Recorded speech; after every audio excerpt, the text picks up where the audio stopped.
Hey guys, welcome. Kunga here. Today I wanted to talk about a bunch of different types of yoga straps that you can get.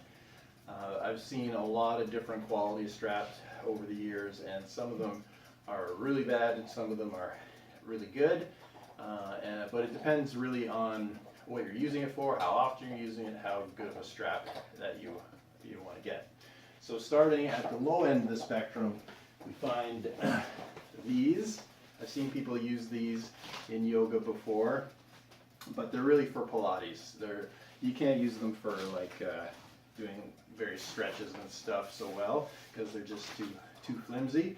I don't really recommend these, but you can find these for like $1. So that's kind of the upside of these, is that they're super cheap. Next, this is just a nylon strap. It was actually a dog's leash, and I just cut the end off, and now it's a functional strap. It doesn't have a belt, so you can't tie it up. You can't tighten, do things that require the buckle.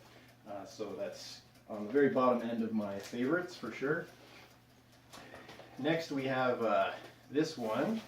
It's a 6-foot cotton strap with a double D buckle. The reason why it's not one of my favorites is the material is a little thinner, and if you pull on it, it actually slides a little bit, and that's not good for some things in yoga, so that's still on the lower end of the spectrum of my favorite. Next, found this one at Sears.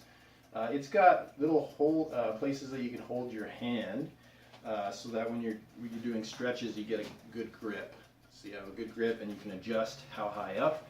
So I kind of like that, but again it has no buckle, so you can't do things that require a buckle. Next we have another cotton strap. This one's thicker, so I like the thickness. It's a solid D-link, which I also like, but the thing I don't like is the D-link kind of circles around here. So it's not my favorite in terms of accessibility, using it quickly. Sometimes it's all spun around and doesn't work so well. Now it holds a pretty tight hold. It still slides a little bit. So that's on the higher end of the spectrum. It's pretty adequate, although I get that in an 8-foot rather than a 6-foot. This is an 8-foot. This has a nicer D-ring. It doesn't spin around. And it's a pretty solid nylon, pretty thick, and it doesn't really go anywhere. It's pretty solid. And then my favorite is this one. This is usually in the tan color, but it's the India strap. Half Moon modified this so that it has a handle at the end now, which I really like. And it's got a much more solid buckle that doesn't fray the outside edge of the strap. So you can actually make a second handle, so you have 2 handles, or you can make that loop bigger for whatever you need.